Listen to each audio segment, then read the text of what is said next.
Bismillahirrahmanirrahim. Assalamualaikum warahmatullahi wabarakatuh.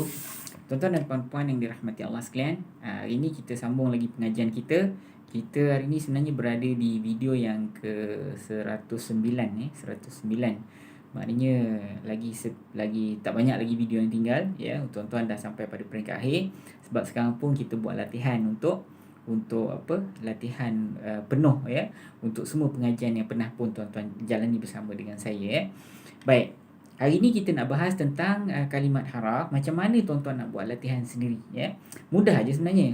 Bila tuan-tuan tengok haraf, tengoklah apa makna dia. Ya, bila tuan-tuan tengok apa makna dia yang pertama, lepas tu tuan-tuan tengok apa gelaran dia. Ya, apa gelaran dia dalam pengajian kita ataupun dalam ilmu nahwu. Dan sebaik-baiknya tuan-tuan sebut gelaran dia tu dalam bahasa Arab lah. Kalau dulu kita sebut haraf penyambung cerita kan. Sekarang sampailah masanya tuan-tuan jangan sebut haraf penyambung cerita dah. Sebut haraf atof. Atof. Terus atof terus Kalau dulu kita sebut isim tunjuk kan. Janganlah sebut isim tunjuk lagi dah. Sebutlah isim isyarah. Isim isyarah. Jadi kalau haraf haraf permulaan cerita kita sebut haraf istinaf. Istinaf. Kalau harfu jar tu tak ada masalah lah. Memang tuan-tuan guna istilah Arab kan, harfu jar kan jadi maf'ulun bih itu janganlah sebut yang kena buat lagi. Sebutlah maf'ulun bih mudhafun ilaih itu tak payahlah sebut sana menyandar lagi. Sebut yang istilah Arab. Dah sampai masanya tuan-tuan Kalau tak tahu macam nak sebut cara sebutan yang betul, tuan-tuan cek balik video kita sebelum ni. Di tajuk video yang A tu kan, video ada AB kan. Tajuk video A tu ada disebut perkataan-perkataan yang telah pun diberikan ejaan dia yang sebenar So rasanya tuan-tuan tak ada masalah hari ni kita nak bahaskan tentang haraf. Haraf mudah je tuan-tuan.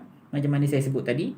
Tuan-tuan tengok makna dia, kemudian tengok apa gelaran dia dan apa fungsi dia So gelaran dan fungsi ni tuan-tuan, ada fungsi pada gelaran dan fungsi pada peringkat kedua, dan ada gelaran dan fungsi pada peringkat yang ketiga. Tuan-tuan kena tengok contohnya macam wa kan. So gelarannya haraf penyambung cerita, fungsi dia menyambung cerita lah, itu pada peringkat yang kedua.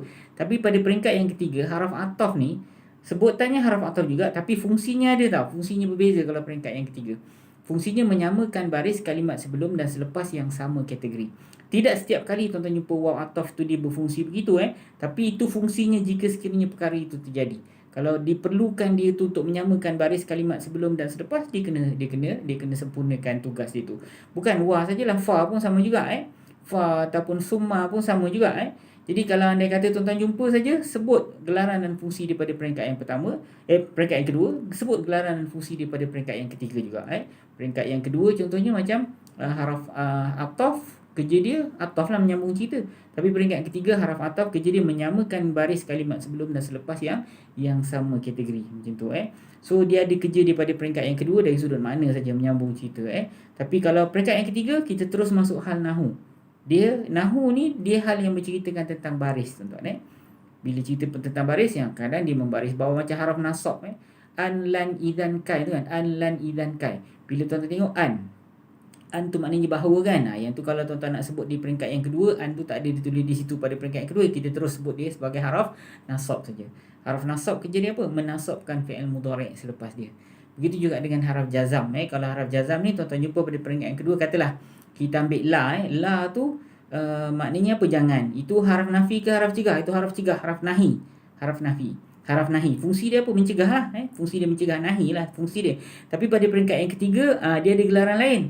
Gelarannya ialah haraf jazam haraf jazam. So fungsi dia apa? Menjazamkan fi'il mudhari' selepas dia. So dia gelaran dia pada peringkat yang kedua, tuan-tuan kena tahu dan sebut. Peringkat yang ketiga pun tuan-tuan kena tahu dan sebut. Nanti tuan-tuan dah mahir dah lama-lama sikit nanti, barulah tak payah tuan-tuan nak sebut So tuan-tuan tak ada masalah dengan saya. Tuan-tuan still boleh tengok kelas kita hari Rabu ataupun program kita pada hari Rabu tu, jawab dan tanya soalan So nanti tuan-tuan boleh tengoklah setiap hari Rabu. Dan kalau ada tuan-tuan rasa soalan yang agak crucial nak tanya, tuan-tuan boleh bolehlah berbuat demikian melalui telefon melalui nombor telefon yang selalu kita beri setiap kali di hujung pengajian peringkat video B tu kan 0108173131. Di situ pun tuan-tuan boleh bertanya nanti insya-Allah baik tuan-tuan, so hari ni kita akan ambil surah barulah sebab kita ambil hari ni cepat je kita punya video kedua nanti, video B nanti, yang mana kita ambil haraf-haraf saja dan kita ambil ayat yang tuan-tuan semua familiar lah.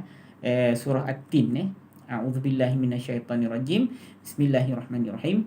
Wattini wazzaitun wa turi sinin wa hadzal baladil amin. Laqad khalaqnal insana fi ahsani taqwim. Thumma radadnahu asfala safilin. Illa alladhina amanu wa 'amilus salihati falahum ajrun ghairu mamnun. Fama yukadzibuka ba'du biddin. Alaysa Allahu bi ahkamil hakimin.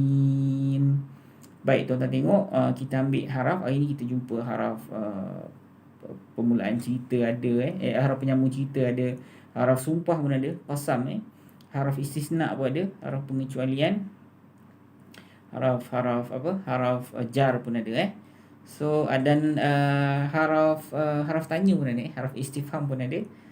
Okey, nanti kita ambil sepanjang surah ni, kita ambil haraf saja untuk kita bahas dan kita bicarakan sebagai latihan untuk tuan-tuan, insya-Allah. So tuan-tuan tunggu video yang kedua.